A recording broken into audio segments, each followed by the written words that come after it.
Alors bonjour à toutes et à tous et merci de votre invitation et cette belle initiative. J'espère que vous m'entendez bien. Je vais commencer par une remarque en forme d'étonnement. Euh, alors peut-être l'intitulé de mon intervention s'appelle Et la liberté académique n'est pas soluble dans la liberté d'expression, mais elle est l'affaire de tous. Donc vous voyez, c'est un intitulé un peu en forme de plaidoyer. Je vais commencer par une remarque en forme d'étonnement. La liberté académique, si longtemps reléguée aux marges de la réflexion académique, en France en tout cas, alors certains en parlaient bien sûr, mais peu la problématisaient jusque-là, est devenue en quelques années non seulement un objet de recherche, mais aussi un enjeu de mobilisation, voire une cause à défendre. Et elle est aussi, ce qui était, il faut le reconnaître, moins prévisible, elle est aussi entrée dans le lexique politico-médiatique. Et aujourd'hui, la liberté académique est devenue respectable. Elle bénéficie d'une attention publique appuyée. Alors, est-ce qu'il faut s'en réjouir? La réponse, évidemment, me semble-t-il, est nuancée. Pourquoi? Parce que cette reconnaissance soudaine, loin de les supprimer, met en lumière, à mon avis, trois ambivalences, presque des paradoxes ou même des tensions dialectiques, comme il a été dit tout à l'heure, de la liberté académique. La première ambivalence, c'est qu'elle est d'un côté devenue un sujet de controverse publique et de joute politique, mais que de l'autre, elle semble toujours aussi méconnue, voire incomprise, tant par la plus grande partie des acteurs politiques qui s'en saisissent, qui la mobilisent, que par les médias et le grand public. Il en résulte des usages contradictoires qui, à mon avis, ne servent pas la cause que ces acteurs politiques en particulier proclament servir, bien au contraire. Tout à l'heure, il a été fait référence à l'actualité américaine. Il est vrai qu'aux États-Unis, la liberté académique est invoquée par des Trumpistes pour débarrasser les campus des programmes de recherche qu'ils qualifient de wokistes, tout ce qui relève en gros des analyses de genre, de la théorie critique de la race, des études décoloniales et même du réchauffement climatique. Hein, l'idée de purger les universités de tous ceux qui enseignent ces disciplines. Mais la liberté académique est aussi convoquée par les enseignants-chercheurs américains contre les ingérences et les oukases de Donald Trump et du pouvoir politique dans la politique universitaire. En réaction à la politique menée par Trump, les universitaires ont créé le mouvement Stand Up for Science pour défendre la liberté académique. Le 5 mai, le président Macron et la présidente de la Commission européenne, Ursula von der Leyen, ont lancé le programme Choose Europe for Science pour accueillir des chercheurs américains au nom, encore une fois, de la liberté académique. Et la France a annoncé qu'elle consacrerait 100 millions d'euros à ce programme. Dans le même temps, le budget d'enseignement supérieur en France a été coupé d'1 milliard d'euros en 2025, sur une trentaine de milliards. La solidarité avec les collègues américains fait donc aussi mauvais genre et la communauté universitaire s'est mobilisée contre les restrictions budgétaires et la gestion présidentielle du budget de la recherche au nom, encore une fois, de la liberté académique. Certains collègues sont allés plus loin, considérant que cette liberté académique a deux vitesses ou de double standard, puisqu'on soutient les collègues américains, mais on n'a rien fait pour les collègues palestiniens pendant plus de 2 ans, eh bien, cache des rapports de domination au sein de l'université. La liberté académique devient plutôt l'outil des dominants au sein de l'université. On en conviendra aisément, tous ces acteurs parlent de liberté académique, mais pour dire et faire des choses très différentes, voire opposées. Donc la liberté académique est devenue une sorte d'étendard d'une plasticité telle qu'elle donne lieu à des usages politiques contradictoires. On s'en réclame pour réduire les espaces de recherche, mais on la mobilise aussi pour résister face à cette réduction de l'espace de la recherche. Au passage, ces passes d'armes entretiennent une confusion malheureuse entre liberté académique et liberté d'expression. Je pense que ça a été très très largement déjà introduit tout à l'heure et on en reparlera dans la discussion. Tout cela indique, à mon avis, que pardon, la seconde ambivalence est que cette incompréhension, si manifeste à l'extérieur du monde académique, on la retrouve au sein même de notre communauté académique, qui est relativement divisée, et c'est un euphémisme, quant à la signification de la notion, quant au périmètre qu'elle recouvre, quant aux moyens de la défendre. Les épisodes récents de l'annulation du colloque du Collège de France sur la Palestine et l'Europe, de l'enquête sur l'antisémitisme dans les universités, ou encore de la proposition de loi Yadan, qui est en ce moment discuté à l'Assemblée nationale, illustre quel clivage traverse les milieux universitaires, et notamment les sciences sociales et politiques, car des collègues ont été impliqués dans ces différents événements. Le ministre Philippe Baptiste, souhaitant l'interdiction du colloque sur la Palestine et l'Europe, s'est d'ailleurs posé lui-même en garant de la liberté académique. Troisième ambivalence tient au fait que la liberté académique reste, malgré cette exposition nouvelle, largement perçue comme un privilège réservé à un petit nombre, ce qu'elle est dans une certaine mesure, et qui, par définition, ne concerne pas le plus grand nombre. En fait, peu comprennent, j'évoque ici le grand public, que cette liberté professionnelle, dont il a été tout à l'heure question, hein, c'est Robert Post qui parlait de liberté professionnelle, dont ne peuvent jouir que les enseignants-chercheurs, alors avec évidemment euh, des perceptions très différentes hein, de ce qu'on appelle des enseignants-chercheurs protégés par la liberté académique, et en réalité, comme la liberté de la presse, une condition de la liberté de tous. Alors ces trois ambivalences me semblent importantes à citer en introduction. Il s'agit, dans le cadre de cette intervention, d'essayer de les comprendre, de les mettre en perspective. Et je prendrai plusieurs exemples, à la fois en France et dans d'autres pays, notamment en Europe centrale et au Maghreb, région que j'ai fréquentée et que je fréquente dans le cadre de mes recherches, pour apporter ces éléments de compréhension. Je vais explorer trois dimensions principales.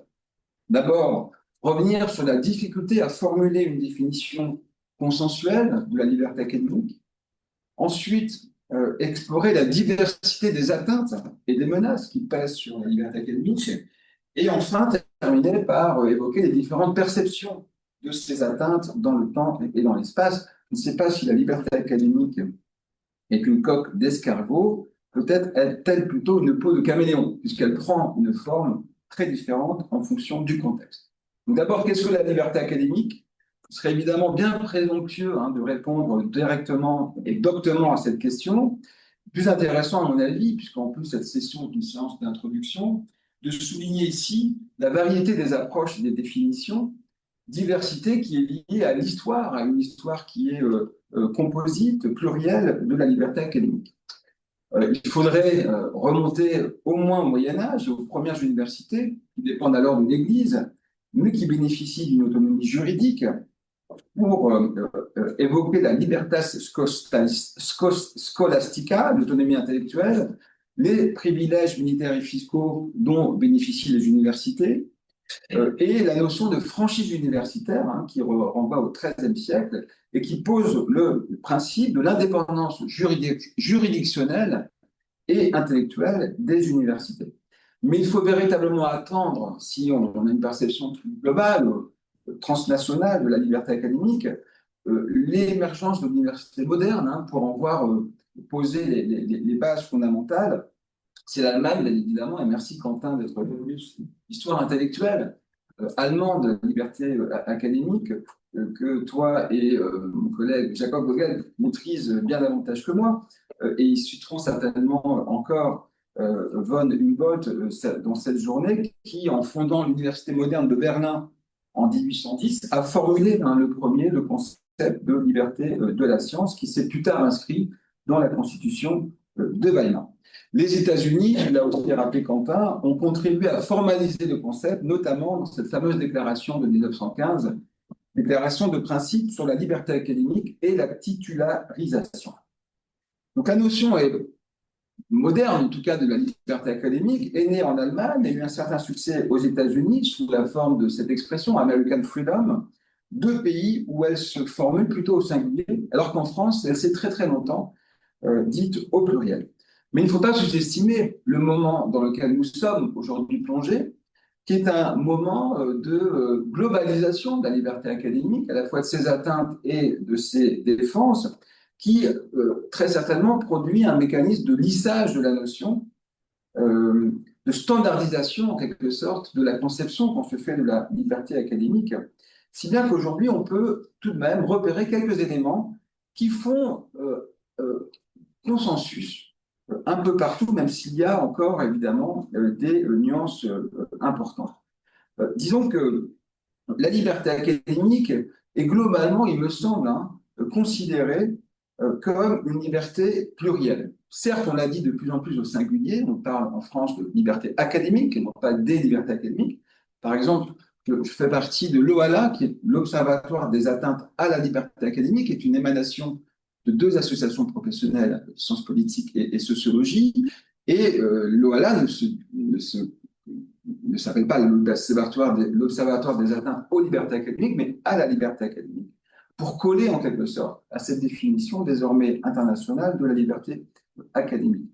Donc on sait pour autant que c'est une liberté plurielle, cette liberté académique. Pour citer Georges Vedel, c'est une liberté faite de différentes autres libertés. La liberté de penser, de publier, d'enseigner, de s'exprimer, et on distingue en général trois dimensions principales de la liberté académique, celle de rechercher, sans entrave, celle d'enseigner, sans entrave, celle de s'exprimer publiquement. Le deuxième aspect de la liberté académique, c'est qu'on ne la confond pas en général avec la liberté d'expression, c'est-à-dire une liberté dont tous les citoyens d'un pays démocratique peuvent normalement jouir. Donc, c'est en général pas considéré comme n'importe quel autre droit de l'homme. Même si aux États-Unis, elle est protégée par le premier amendement de la Constitution américaine, et donc elle relève du free speech. Mais il est bien entendu, dans les milieux qui s'intéressent à la liberté académique, il s'agit d'abord d'un privilège professionnel réservé à une minorité, celle des universitaires en tant que membres de la communauté académique, un peu sur le modèle de la liberté de la presse. Troisième, disons, caractéristique, ou propriété à peu près consensuelle, c'est un privilège, certes, mais qui ne justifie pas d'agir arbitrairement. C'est une liberté, certes, mais cette liberté n'est pas une liberté toute puissante. Elle est encadrée, elle est sous contrainte, comme ça a été dit tout à l'heure. D'abord, elle est encadrée par la communauté des pairs, à travers l'évaluation et la notion de déontologie qu'il faut respecter. Elle est aussi encadrée par la loi, tous les universitaires doivent, comme n'importe quel citoyen d'ailleurs, respecter évidemment les contraintes de la loi. Autre caractéristique, c'est une arme de défense contre toute forme d'intervention, toute pression venue de diverses autorités, qu'elles soient politiques, économiques bien sûr, mais aussi religieuses, bureaucratiques parfois, qui sont susceptibles de limiter la liberté intellectuelle. Je vais citer ici Jacques Derrida qui a pensé la question de l'indépendance intellectuelle de l'université dans son livre L'université sans condition en 2001, où il disait que l'université fait profession de la vérité, qu'elle déclare, qu'elle promet un engagement sans limite envers la vérité. C'est cette belle idée d'université sans condition. Il faut donc au moins une condition, c'est la condition tout de même de la liberté. Seule l'université parfaitement libérée rend possible la pensée la plus libre et, par exemple, chez Derrida, son programme de déconstruction. Autre caractéristique, ces libertés académiques sont à la fois individuelles et collectives. Individuelles, elles s'appliquent aux membres de la corporation et collectives, elles impliquent l'autonomie institutionnelle et une forme même d'autogestion, notamment cette idée du recrutement, de l'évaluation des universitaires par leurs pairs. Je crois d'ailleurs que les Allemands insistent beaucoup sur cette dimension. Alors, il faut aussi rappeler que la liberté académique a fait son chemin dans les ordres normatifs, dans les constitutions, mais aussi dans dans les lois des différents pays, mais de manière extrêmement contrastée d'un pays à l'autre. Certains pays la mentionnent dans leur constitution, sans pour autant d'ailleurs toujours la respecter. D'autres, non, mais l'incluent dans leur législation plus ordinaire. En France, ça a été dit tout à l'heure, la liberté académique n'a pas de statut constitutionnel en soi, même si le Conseil constitutionnel l'a reconnu comme un principe républicain, mais la liberté académique est évoquée dans le Code de l'éducation. Et il est question d'ailleurs de faire évoluer la définition de la liberté académique dans le Code de l'éducation. En ce moment, en France, une proposition de loi va être discutée au Sénat pour peut-être faire évoluer cette définition. Au niveau international, la Charte des droits fondamentaux de l'Union européenne, le pacte international de l'ONU relatif aux droits économiques, sociaux et culturels, ou encore l'UNESCO protègent les libertés académiques qui font référence. On comprend assez bien, me semble-t-il, que la notion ne suscite pas spontanément l'enthousiasme des foules. Pourquoi? Parce que c'est une liberté peu connue, donc peu défendue, du fait même qu'elle est un bien corporatiste dont se prévaut un petit nombre de privilégiés dont nous sommes, nous semble-t-il, tous aujourd'hui des représentants. D'ailleurs, Olivier Beau, qui a été cité tout à l'heure, a écrit qu'elle implique une certaine clôture du monde universitaire, clôture rendue nécessaire, selon lui, pour pouvoir penser le monde. En tout cas, elle conforte l'idée répandue, et peut-être même de plus en plus répandue à l'heure où on parle de post-vérité, d'un monde académique replié sur lui-même et trop élitiste. Alors, c'est le premier élément, hein, une définition finalement encore en train de se chercher, une méconnaissance très générale du grand public qui explique sans doute le statut qu'on lui accorde aujourd'hui. Le deuxième élément sur lequel je voudrais insister, ce sont les atteintes aux libertés académiques et montrer que, au fond, il y a une diversité très importante et une sophistication même des atteintes à la liberté académique. Alors, bien sûr, elles ne sont pas nouvelles, hein, ces menaces. Songeons ici au temps du macartisme aux États-Unis ou en miroir à la mise au pas des scientifiques dans le monde soviétique.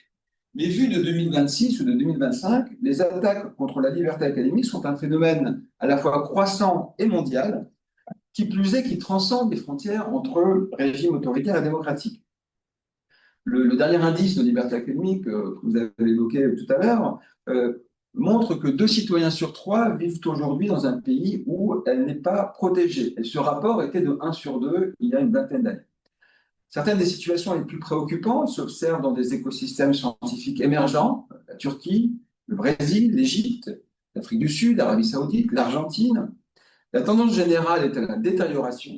Seuls 10 pays sur 179 ont vu leur situation s'améliorer l'année dernière, tandis que les régimes démocratiques sont de plus en plus fréquemment touchés. Dans l'Union européenne, la liberté académique reste relativement élevée, hein, par rapport au reste du monde. Cependant, dans 8 d'entre eux, elle a reculé au cours de la dernière décennie.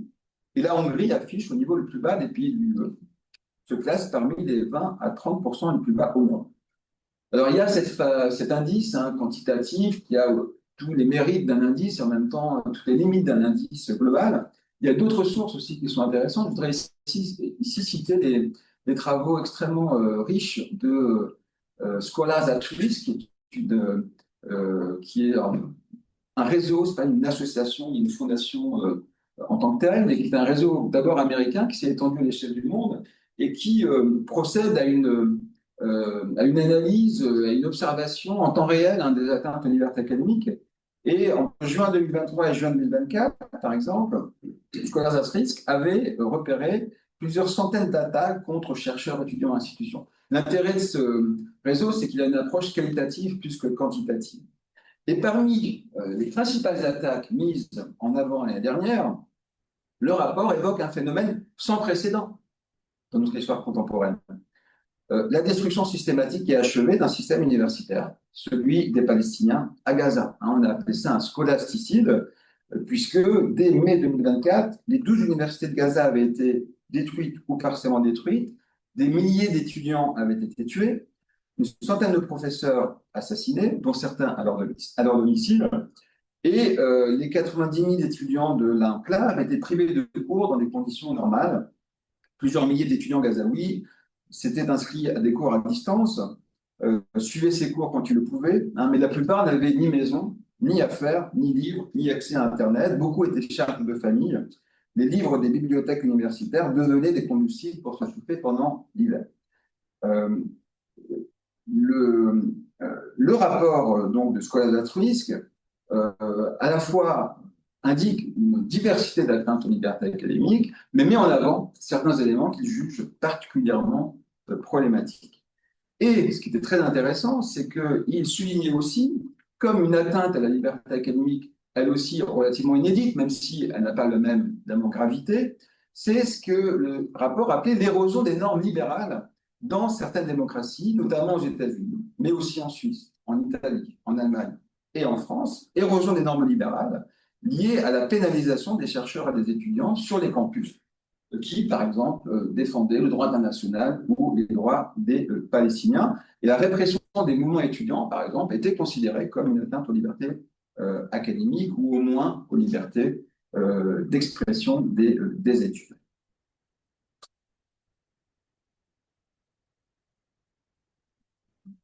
Deuxième aspect, il y a une très grande diversité des situations d'atteinte à la liberté académique. Ce phénomène global est évidemment composite, bien plus complexe d'ailleurs qu'on ne le pense souvent, et il est intéressant d'essayer de le distinguer à partir de différents critères.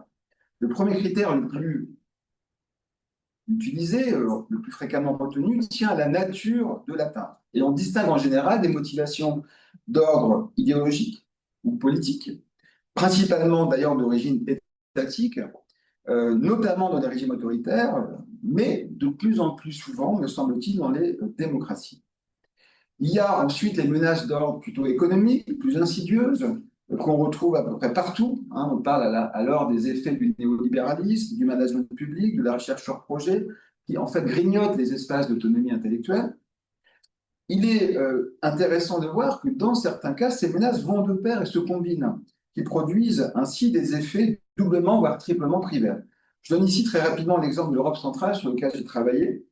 Vous savez certainement qu'en Europe centrale, depuis la fin du communisme et surtout l'arrivée au pouvoir du Fidesz en 2010 et l'arrivée au pouvoir d'un parti conservateur, le PiS, en Pologne entre 2015 et 2023, on a observé des atteintes diverses aux libertés académiques. Des atteintes à caractère politique et idéologique qui ont concerné le périmètre légitime des thèmes et des préoccupations scientifiques. Je pense ici aux études de genre qui ont été présentées comme idéologiques, voire antinationales. Je pense bien évidemment aussi aux historiens et à l'histoire critique qui a été accusée de donner une très mauvaise image de l'histoire du pays. Un deuxième ensemble d'atteintes, on renvoie aux transformations managériales et néolibérales du secteur de l'enseignement supérieur qui ne sont pas propres à ces partis conservateurs, hein, qui préexistent en quelque sorte et qui doivent, qui renvoient à l'histoire de la conversion de ces économies administrées au néolibéralisme et puis à l'intégration dans l'Union européenne. Ce qui est important à dire, c'est que dans ces pays d'Europe centrale, ces évolutions qui ne sont pas propres à l'Europe centrale, y ont eu une résonance extrêmement différente. Les réformes ont été menées tambour battant dans ce double contexte de transition vers l'économie de marché assez brutale et d'européanisation. Et ce que j'ai trouvé tout à fait singulier, et original et intéressant dans le cas de l'Europe centrale, c'est que la transformation structurelle de type, disons, économique du secteur de l'enseignement supérieur et de la recherche, ces transformations ont été aggravées en quelque sorte lorsque des partis conservateurs ont pris le pouvoir.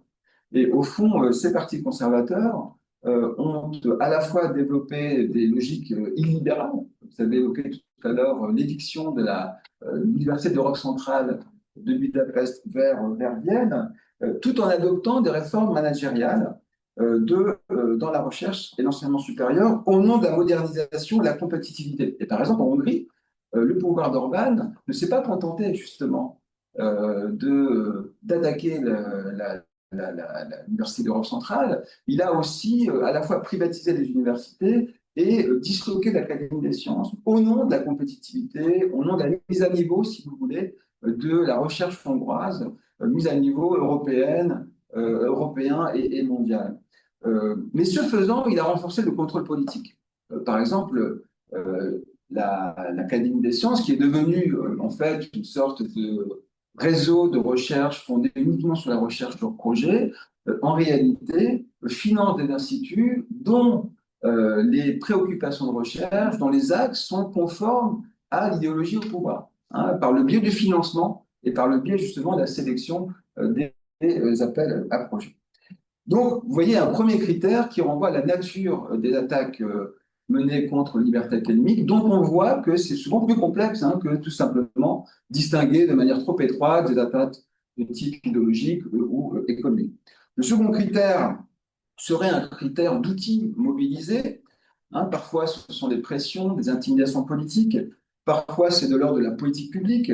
Parfois, c'est de l'ordre de la juridicisation, voire de la judiciarisation. Et puis, parfois, les pressions sont informel. Je ne donne pas d'exemple, hein, mais ça fait certainement écho à des situations. Troisième critère aussi renvoie à la gravité de la menace, hein, puisque évidemment ces atteintes ne sont pas toujours aussi graves. Il n'y a pas d'équivalence entre une restriction euh, de la liberté d'un chercheur dans une université ponctuelle, la dégradation d'un statut, un licenciement abusif, un exil forcé, un emprisonnement, une disparition, un assassinat. Hein, vous voyez qu'il y a toute une série de degrés, si vous voulez, d'atteinte à la liberté académique. Un autre critère serait la visibilité de la menace. Et ça, c'est très important parce que beaucoup d'atteintes sont de plus en plus invisibles. Parfois, la censure est justifiée par les autorités dans certains pays. Parfois, elle est tout à fait informelle. La portée de l'attaque, bien sûr, est aussi un élément à prendre en compte, hein, puisque parfois, ce sont quelques chercheurs isolés qui sont menacés. Parfois, c'est une discipline. Parfois, ce sont les sciences sociales. Parfois, c'est un programme d'études, une communauté épistémique, une institution particulière ou un statut professionnel. Euh, et puis, parfois, enfin, le monde universitaire n'est pas le seul, hein, mis en cause par un pouvoir donné. Hein. Souvent, c'est d'ailleurs corrélé à d'autres mises en cause. En Pologne et en Hongrie, les universitaires n'ont pas été les seuls guillemets, cibles hein, des pouvoirs autoritaires, puisque la presse, bien évidemment, et puis la justice, hein, les magistrats en particulier, ont été directement concernés. Et puis, lorsqu'il y a une guerre, je pense à l'Ukraine, tous les secteurs professionnels sont touchés, hein, ce qui affecte la recherche, la manière dont on enseigne, la manière dont on fait, on produit du savoir, mais sans que nécessairement il y ait une volonté de cibler les universités. Dans d'autres cas, je pense ici aux Ouïghours en Chine, c'est tout un groupe ethnique et culturel qui devient l'objet de la persécution de l'État, hein, et pas seulement les acteurs académiques, ni même la catégorie plus large des intellectuels. Les persécutions génocidaires en cours en Chine contre les Ouïghours suppriment même la question de la liberté académique. Deux autres critères doivent être ici cités. La temporalité, hein, certaines atteintes sont durables, s'inscrivent dans le temps, d'autres sont évidemment ponctuelles. Et le dernier critère, c'est la nature des acteurs qui remettent en cause la liberté académique. Ou plutôt, où se situent, hein, d'où viennent les acteurs qui portent atteinte. La plupart du temps, les menaces viennent du monde extérieur au milieu universitaire et académique, et souvent du monde politique, religieux, économique. Mais elles peuvent aussi provenir de l'intérieur même, hein, de manière souvent d'ailleurs moins claire, moins directe.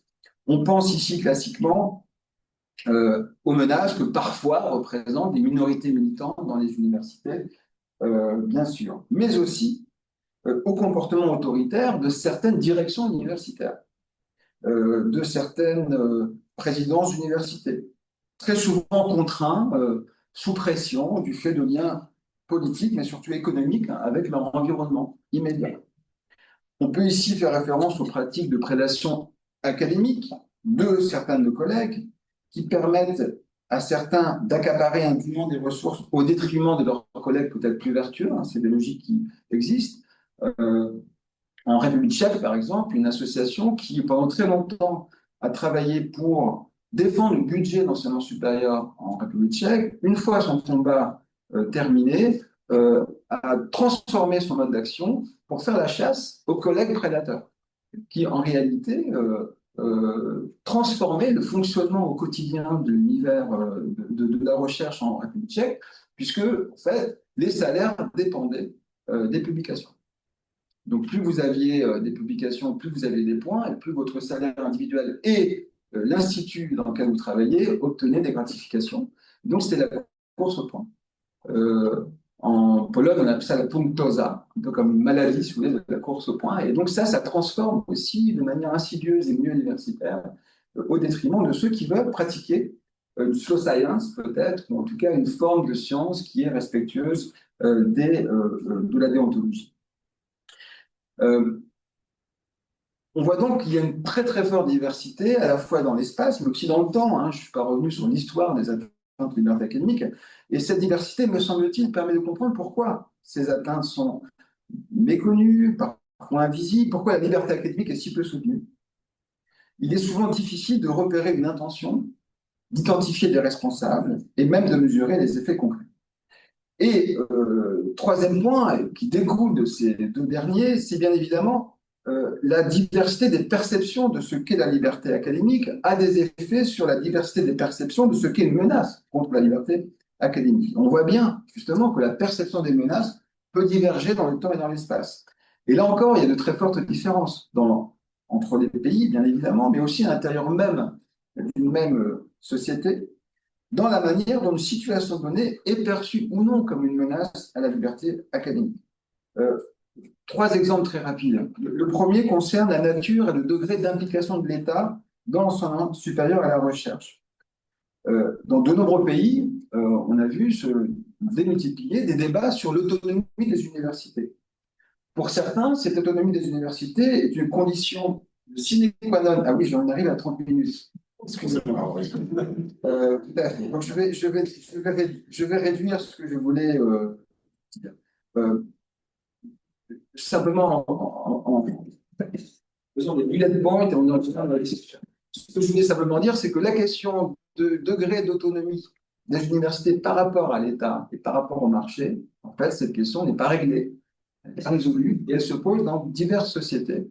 La réponse n'est jamais la même. La deuxième différence concerne la fonction sociale de la recherche, le rôle des chercheurs dans la société. Est-ce que les universitaires ont des devoirs envers la société? Est-ce que la société doit dicter même le contenu des recherches? Ou est-ce que les universitaires doivent profiter d'une autonomie parfaite? Ces réponses, les réponses à cette question, évidemment, sont également très diverses. Troisième divergence relève de la question de savoir si la liberté des universitaires d'intervenir en dehors du monde académique, principalement dans la sphère publique, peut ou doit être encadrée, voire limitée et partie. Je ne développe pas, mais c'est une question importante qui me semble être aussi un objet du débat. Et pour conclure, je dirais que pour comprendre pourquoi ces ambivalences de la liberté académique sont toujours d'actualité, je pense qu'il y a un élément sur lequel il nous faut réfléchir, ce sont les modes de défense et de promotion de la liberté académique, modes de défense qui sont encore peu coordonnés. Il faut reconnaître qu'il est plus courant de défendre la liberté académique quand elles sont attaquées que dans un temps plutôt routinier. Que cette défense suscite un répertoire d'action plutôt de type éruptif, mobilisation, pétition, mais qu'elle s'inscrivent assez peu dans des formes d'institutionnalisation. Qu'au fond, nous avons des difficultés à rendre visible le combat de la défense des libertés académiques. Et que l'une des solutions serait de la promouvoir. La promouvoir, tout à l'heure, je crois que tu as parlé de liberté positive, promouvoir la liberté académique auprès d'un grand public. Pourquoi attirer l'attention du public sur ces problèmes? Parce que nous avons de plus en plus besoin de lui pour la protéger. Pourquoi? Parce qu'elle est de plus en plus attaquée par les politiques. Et donc, puisque c'est devenu une question politique, le grand public est pris à partie. Il faut donc qu'il prenne position sur le sujet. Ensuite, parce que la liberté de tous et de chacun, nos libertés publiques à tous, dépendent de la liberté de la presse, de la liberté syndicale, mais aussi de la liberté académique. Et ça, c'est difficile à faire comprendre, ce n'est pas une mince affaire, parce qu'il faut convaincre le grand public de sanctuariser une liberté dont il ne peut jouir lui-même directement, dans un contexte où ses droits alimentaires à lui, à une vie digne, droit à un revenu décent, droit au travail, ne sont pas toujours respectés. Donc c'est un défi, me semble-t-il, pour la communauté scientifique. Les arguments ne manquent pas en faveur de cette promotion nécessaire de la liberté académique. Plusieurs solutions existent. Il faut multiplier, par exemple, les formations des étudiants à la liberté académique dès la première année. Vous pourriez imaginer un module, même d'une demi-heure ou d'une heure et demie pour enseigner aux étudiants ce qu'est la liberté académique, pour qu'ils comprennent comment le savoir qui leur est dispensé est construit et sur quelle base il repose. Tout ceci et bien d'autres initiatives permettront peut-être de faire advenir un monde dans lequel la liberté de chercher sera au moins autant considérée que la liberté de la presse, et peut-être un monde dans lequel l'université sans condition dont rêvait Jacques Derrida aura peut-être une chance d'advenir enfin. Voilà, excusez-moi d'avoir été